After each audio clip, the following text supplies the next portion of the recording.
Forget about the fairies at the bottom of the garden. Could it be that Sydney's vanishing swaths of green themselves might have just been a figment of our collective imagination? Well, a new exhibition is seeking to revive memories of the days when the term garden meant a lot more than a few tufts of mondo grass around a concrete courtyard. This week, Stateline allowed itself to be led up the garden path by the curators of a new exhibition called Lost Gardens of Sydney. It seems the remnants of those lost treasures can still be found all around us, even though, as some might say, we've definitely lost a bloomin' lot.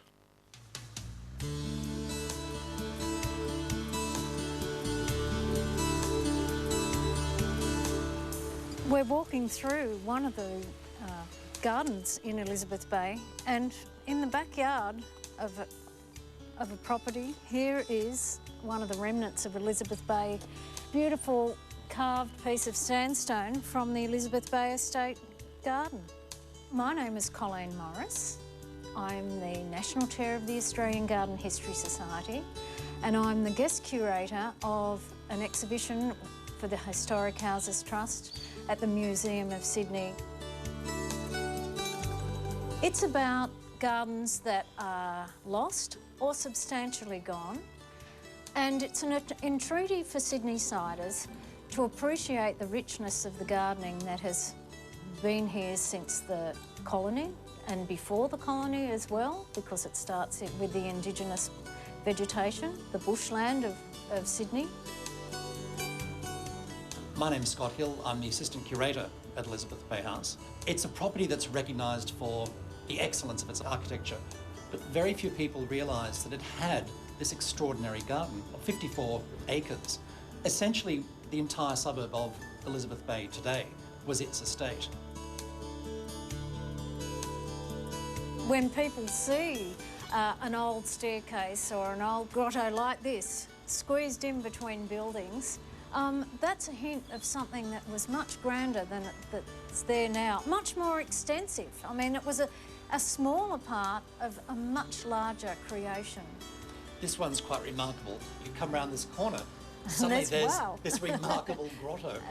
Sandwiched in between these apartment blocks, somehow it's survived. What was really interesting is that we're sitting in one of the remnants that still survived, and there were other remnants that survived in the blocks that were subdivided off from Elizabeth Bay House.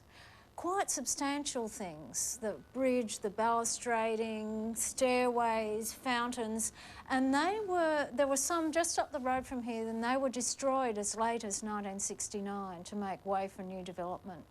Dreadful photos you see of just rubble, these incredibly ornate balustrades being torn down. There's a particularly horrible shot of this beautiful fountain tipped on its side, just resting across rubble.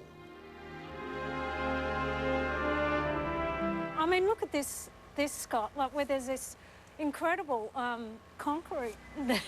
Yes, someone's actually made that decision. No, I won't destroy that. I'll form it around. Yes. So that's probably the engineers. It is, probably, which is good, but the visual effect is quite extraordinary, isn't it?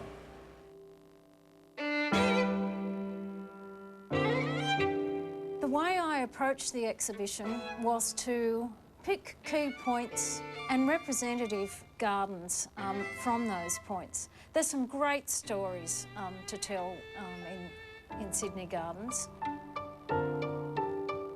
One of them is a statue of Flora that is owned by the City of Canada Bay, and she once stood in the front of Drummoyne House, which was a wonderful villa and garden on the Parramatta River. Gave its name to the suburb of Drummoyne now. Flora still exists. There's a remnant of the balustrading near the wharf, and that really is all that remains of that garden in Drummoyne. There are other places like Broughton Hall, which was an extraordinary garden laid out by the Keat family. Then it was acquired and became the first private psychiatric institution in Sydney. That garden was adapted for psychiatric use. Clarence was the garden of Sir James Martin. He was Premier of New South Wales 3 times, He is Martin of Martin Place, which everyone would identify. And what he created at Clarence at Potts Point was the most extraordinary garden full of statuary and monuments. When the Navy acquired it during the Second World War, it was substantially destroyed.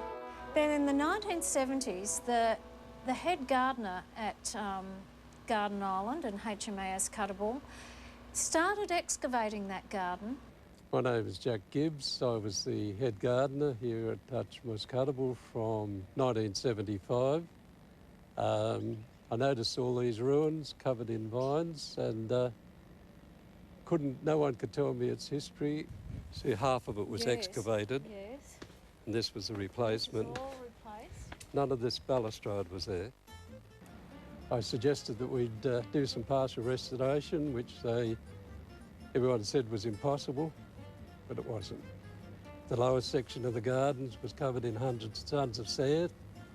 And we managed to move that with sailors on punishment helping us, which was convict labour, I suppose. I'd be down in the gardens where we were moving a lot of sand and so forth, and I'd heard the voice and looked up, and there was Dame Joan Sutherland.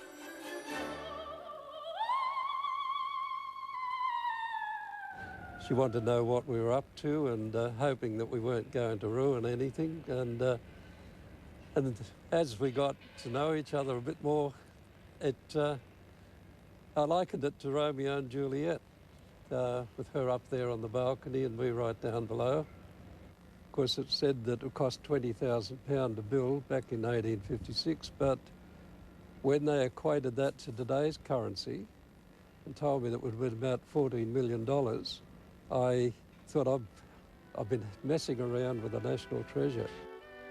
Even though there's much that has been lost, there's much that can be saved as well.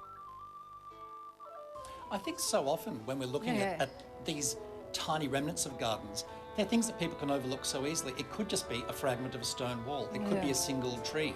It could be a staircase. People don't recognise that these are actually the last tiny bits of, in this case, Elizabeth Bay, vast, incredibly important landscapes.